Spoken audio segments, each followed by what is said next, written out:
Calcula-se que nos Estados Unidos cerca de 20 milhões de pessoas trabalham em casa, muitas delas graças às modernas técnicas desenvolvidas pela informática. Trabalham como empregados ou mesmo como pequenos empresários. Esta tendência também já está chegando ao Brasil. O paulistano Antônio Alberto Veloso Lima, por exemplo, ganha dinheiro trabalhando em casa e fazendo o que gosta. Montou uma empresa com a ajuda de modernos equipamentos eletrônicos. O dia do empresário Alberto Veloso começa de forma bem descontraída. Às 8 horas, ele toma o café da manhã com o sócio numa braceria ao ar livre, perto de casa. Aproveita para ler os jornais e fazer os primeiros contatos com os clientes pelo telefone celular. Depois se prepara para o trabalho com uma caminhada de 1 hora pelo Parque do Ibirapuera. Por volta das 10 horas, o Alberto Veloso volta para casa. E aí, finalmente, ele começa a trabalhar. O Alberto tem uma workstation, uma estação de trabalho que permite que ele ganhe dinheiro fazendo o que gosta, trabalhando apenas 6 horas por dia, sem sair de casa. É o sonho de todo trabalhador que ele vem realizando há 2 anos. Ele trabalha com a criação de projetos especiais na área de editoração. Aqui mesmo ele cria os projetos, faz os contatos com os clientes e muitas vezes até fecha o negócio através da comunicação eletrônica. Os equipamentos, na verdade, são bem simples. Um notebook equipado com um modem, um fax e um telefone. O primeiro contato com o cliente é feito por telefone. Se ele se interessa pelo projeto, vem a vez do computador. Aqui o empresário elabora projetos, orçamentos e planilhas de custo que são enviados via fax para os clientes e os parceiros comerciais. Além disso, o computador também permite que ele receba a cotação diária da Bolsa de Valores e os extratos de aplicações bancárias, para saber quais os melhores investimentos do dia. Todos os dias ele fecha pelo menos um contrato para a distribuição de livros paradidáticos em escolas particulares. E a cada 2 ou 3 meses consegue vender um projeto para uma grande empresa. O empresário Antônio Alberto Veloso está escrevendo um livro para a Macron Books, ensinando a montar uma workstation em casa. Formado em administração de empresas pela Fundação Getúlio Vargas, Veloso está aqui conosco esta noite no Opinião Nacional para falar um pouco sobre seu trabalho, sobre as facilidades criadas pelas novas técnicas de trabalho e comunicação desenvolvidas pela informática. Boa noite, senhor Veloso. Boa noite. Pela sua experiência, que cuidado, que dificuldade maior o senhor acha que normalmente as pessoas encontram quando querem montar esse tipo de equipamento em casa para trabalhar em casa, seja como um pequeno empresário, seja como funcionário de alguma outra grande empresa? As dificuldades, Jorge, são inerentes ao pequeno empresário no Brasil. Primeiro, a coragem de você sair de uma empresa estável, onde você tem um emprego, e partir para uma pequena empresa, um empreendimento pessoal seu.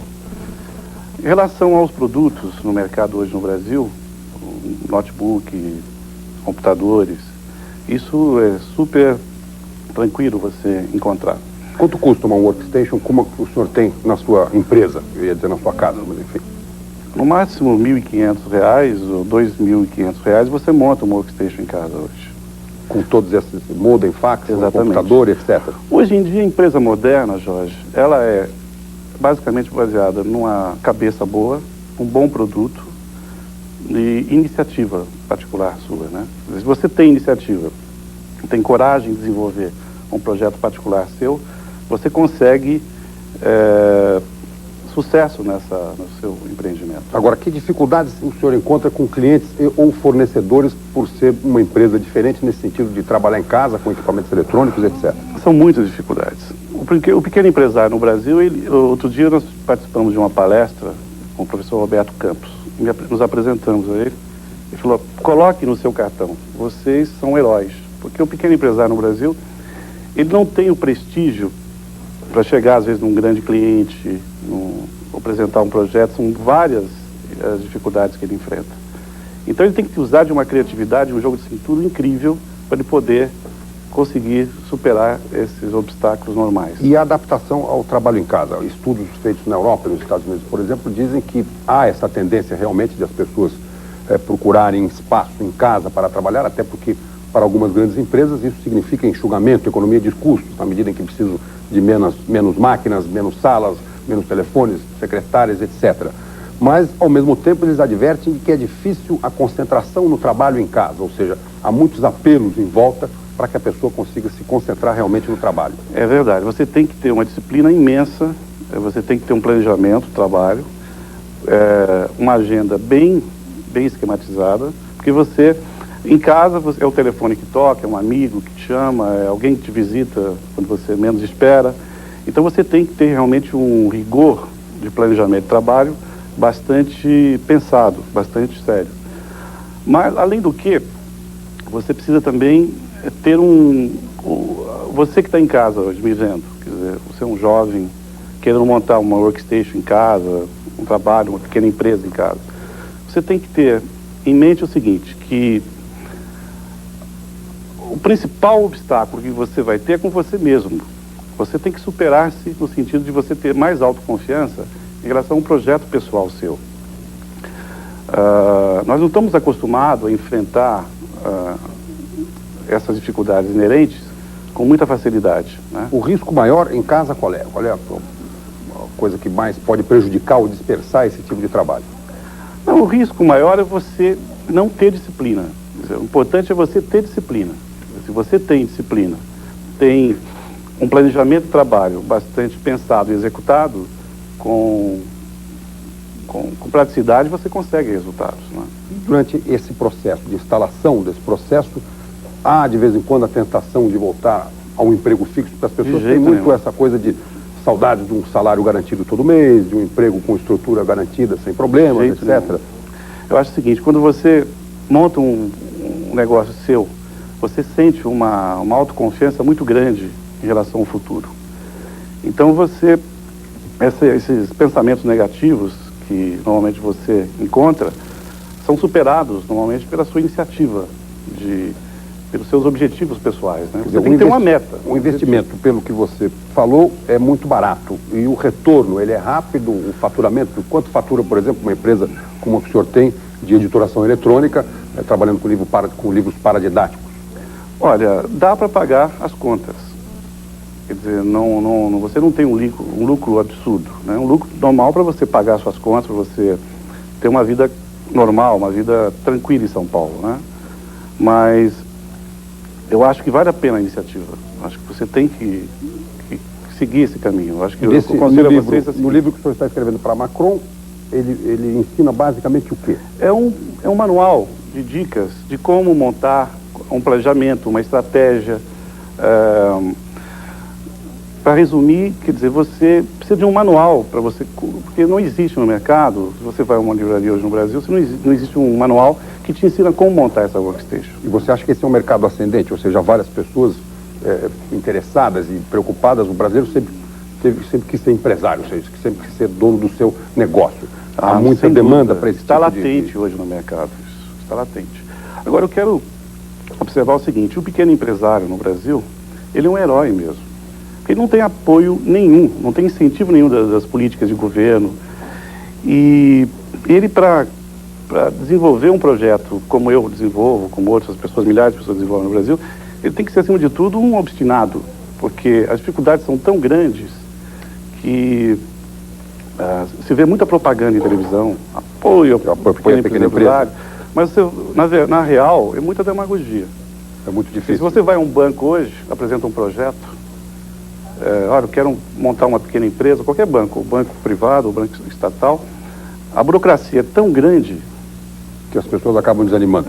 Desanimam completamente, né? Bom, quer dizer, diga. O que eu quero concluir é o seguinte, que o importante é você, que está me ouvindo, um jovem de 8 a 80 anos, que tem um projeto, vá em frente, quer dizer, acredite em você. Porque a informática está aí mesmo para ajudar as pessoas. Exatamente.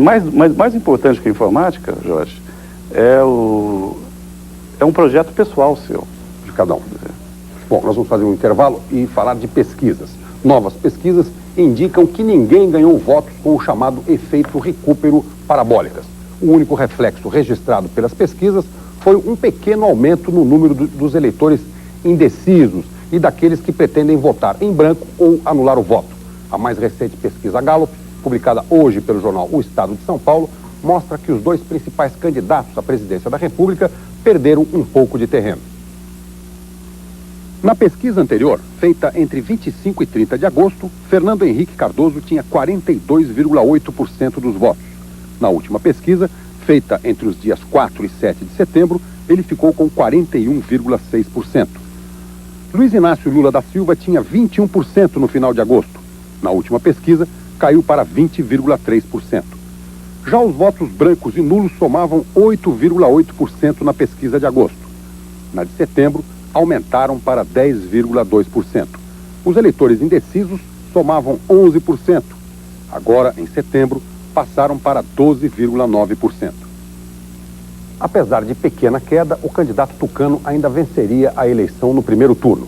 Os outros candidatos continuam longe dos primeiros, de acordo com a pesquisa Gallup. Orestes Quercia, do PMDB, tem 5%. Leonel Brizola, do PDT, 4,1%. Enéas Carneiro, do Prona, 3,9%. Esperidião Amin, do PPR, 1,9%. Mário Covas cai 4 pontos na pesquisa do Ibope sobre as eleições para o governo do estado de São Paulo. A pesquisa foi divulgada agora há pouco pela TV Globo e indica o senador Mário Covas em primeiro lugar, com 44% das intenções de voto. Ele tinha 48% na última pesquisa. Em segundo lugar, aparece o candidato do PDT, Francisco Rossi, com 9%. Em terceiro, Barros Munhoz, do PMDB, com 8 pontos. Em quarto está José Dirceu, do PT, com 7%. Em quinto, Luiz Antônio Medeiros, do PP, com 3%. Os outros 3 candidatos não foram citados na pesquisa do Ibope. Daqui a pouco, depois do intervalo, a briga do governador de São Paulo com a equipe do Ministério da Fazenda. Luiz Antônio Fleury acusa a equipe econômica de não liberar verbas para o metrô de São Paulo. Os detalhes quem conta é nosso comentarista político, Marcelo Pontes. Até já.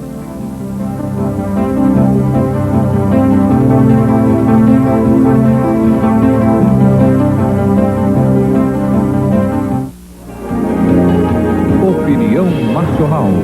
Apoio Cultural Giroflex.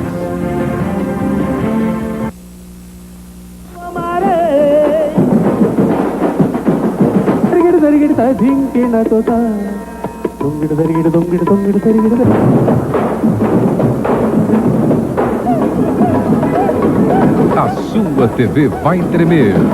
Direto de Salvador, Batuques. Especial gravado com exclusividade pela Rede Cultura durante o primeiro Festival Internacional de Percussão. Participação desenvolvidas pela informática. Lembramos ao telespectador Rivo Iruzum, bancário do Rio Grande do Sul, que telefonou, que o livro do Veloso deve sair no começo de janeiro. O Carlos Gorman, de São Caetano do Sul, economista, pergunta que áreas de trabalho podem ser desenvolvidas especificamente num sistema de workstation como o seu. Bem, você sendo um pequeno empresário, você sendo um vendedor, você sendo um consultor, você pode ter uma workstation na sua casa. Não só pode, como deve. Os custos diminuem, muito melhor do que você ter um escritório, os custos fixos diminuem, e você tem condições de oferecer à sua clientela produtos mais bem elaborados, com mais tranquilidade. E melhora a qualidade de vida como empresário. Muito mais, porque hoje em dia o estresse que você tem, pegar o carro e ir para o seu escritório, assalto, etc, etc, etc. Então você trabalhando em casa, você tem condições de... Porque o importante hoje, na administração moderna, não é o número de horas que você trabalha por dia. O importante é a sua produtividade. É o rendimento dessas horas. Exatamente.